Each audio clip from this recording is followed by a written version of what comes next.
रोजगार और बेहतर भविष्य की तलाश में बेटे बेटियां बड़े शहरों का रुख तो कर रहे हैं, लेकिन पीछे छूट जाते हैं बुजुर्ग माँ बाप। मुजफ्फरपुर का रामबाग डबल मर्डर सिर्फ एक आपराधिक वारदात नहीं, बल्कि बदलते सामाजिक ढांचे का दर्दनाक आईना भी है।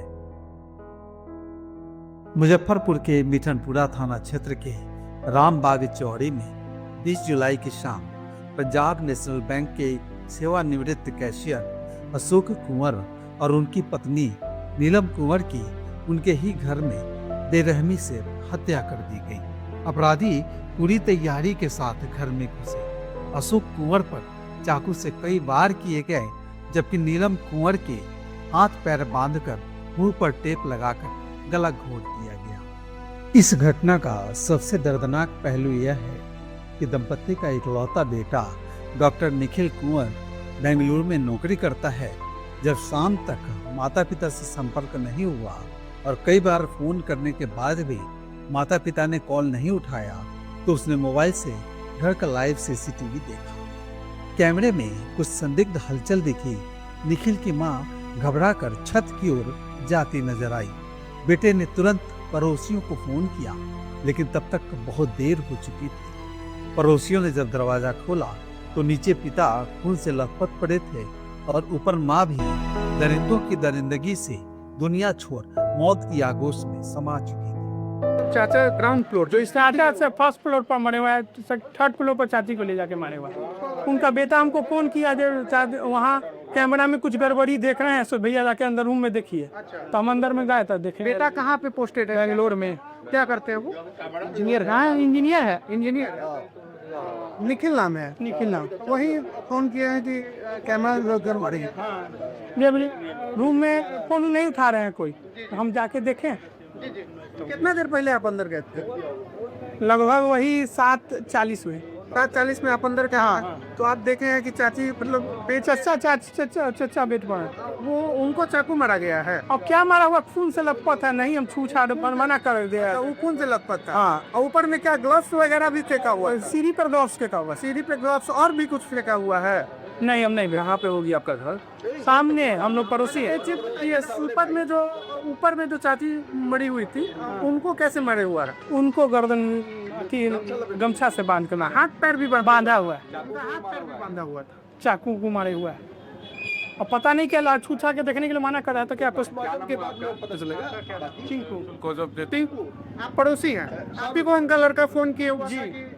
इसके बाद पड़ोसियों ने पुलिस को फोन किया। तत्काल ही पुलिस मौका वारदात पर पहुंची। छानबीन के क्रम में मौके से पुलिस ने ग्लव्स, टेप, बैग और अन्य सामान बरामद किया है। एफएसएल और डॉग स्क्वाड की टीम ने साक्ष्य जुटाए हैं। पुलिस लूटपाट, संपत्ति विभाग और नए किराएदार समेत कई विधियों पर जांच कर रही है। सीसीटीवी में 3 संदिग्ध बाइक से भागते दिखाई दिए हैं और उनकी तलाश जारी है। मिठनपुरा थाना अंतर्गत रामबाग चौड़ी करीब 4 साढ़े 4 के आसपास इस मकान में रह रहे वक्त दंपत्ति हत्या हुई और 75 वर्ष के और नीलम कुमार 70 वर्ष ओपरटीएम। और अभी तक की जो प्रारंभिक रिवाइल रही और एफएसएल द्वारा यहाँ प्रभुत किया गया है और जो फुटेज वगैरह मिला है उसमें 2 अभी दिख रहे हैं। और प्रथम दृष्टया जो है चाकू मार के हत्या प्रतीत हो रही है, लेकिन विधिवत जो एफएसएल की जांच और पोस्टमार्टम के बाद हम लोग उसकी पुष्टि कर पाएंगे। एफएसएल टीम द्वारा विजिट किया गया है और सिटी एसपी साहब के नेतृत्व में एक विशेष टीम यहाँ लगातार सक्रिय है और बहुत जल्द हम लोग भी मामले को खुलासा करेंगे और जो भी अपराधी इसमें संलिप्त थे उसकी गिरफ्तारी सुनिश्चित की जाएगी। ऊपर अभी बहुत जल्दीबाजी होगी इस पर पहुँचना, लेकिन हम लोग केस ओपन रख रहे हैं। हर बिंदु पर हम लोग जाँच कर रहे हैं और कुछ प्रॉपर्टी डिस्प्यूट की बातें भी बताई गई है इनके पुत्र द्वारा, जो कि बाहर रहते हैं और हम लोग उनके परिवार वालों का बयान लेंगे। इसके अलावा इस घर में 3 अलग अलग परिवार रेंटर भी रहता है।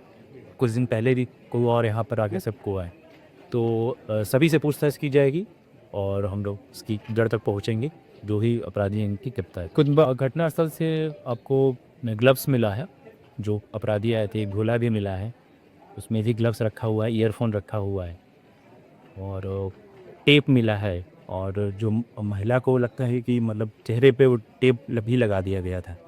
तो ये सब महत्वपूर्ण साक्ष्य हैं। एफएसएल टीम द्वारा इसका एक एक चीज़ का जब्ती बनाया जा रहा है और हम लोग इसमें फिर हम आगे जो बयान पे केस करेंगे अगर तक कार्रवाई। जी, इसमें जो है कि फर्स्ट फ्लोर पे है कि बत्ती का शव मिला है और दूसरे तल्ले पे है एक अलग अन्य कमरे में महिला का बॉडी। तो दोनों हस्बैंड वाइफ का सब चाकू गोदे हैं थे। चाकू का जो साक्ष्य दिख रहा है सर से जो हमारी अभी बात हुई तो बॉडी से खून निकल रहा है और वो चाकू से जो इंजरी होती है वो देख के लग रहा है। बुलेट इंजरी की बात अभी तक प्रकाश में नहीं आई है, ना ही कोई खोखा मिला है, लेकिन हम लोग इसमें एफएसएल की मदद लेंगे और पोस्टमार्टम के बाद फिर स्पष्ट हो पाए। सर पूरे कैमरे में पूरे कैंपस में कैमरा लगा, सीसी फुटेज कुछ। हाँ, तो उसी आधार पर आपको बताया गया कि 2 अपराधी दिख रहे हैं और उसमें फिर सर। लेकिन यह कहानी सिर्फ एक हत्या की नहीं है, यह उन हजारों परिवारों की कहानी है जहां बेटे बेटियां नौकरी के लिए दूसरे शहरों में रहते हैं और बुजुर्ग माता पिता अकेले घर संभालते हैं। ऐसे अकेले बुजुर्ग अपराधियों के आसान निशाने बनते जा रहे हैं। सवाल सिर्फ पुलिस व्यवस्था का नहीं बल्कि समाज और परिवार की जिम्मेदारी का भी है। क्या अकेले रहने वाले बुजुर्गों की सुरक्षा के लिए नई व्यवस्था बनाने का समय नहीं आ गया है? मुजफ्फरपुर का यह डबल मर्डर एक बार फिर याद दिलाता है कि आर्थिक मजबूरी में परिवार भले दूर हो जाए, लेकिन अकेले रह रहे बुजुर्गों की सुरक्षा सबसे बड़ी चुनौती बन चुकी है। जरूरत है कि परिवार, समाज और प्रशासन मिलकर ऐसी व्यवस्था करे ताकि कोई भी बुजुर्ग अकेलेपन और असुरक्षा का शिकार न बने। ब्यूरो रिपोर्ट, खबर जिंदगी, मुजफ्फरपुर।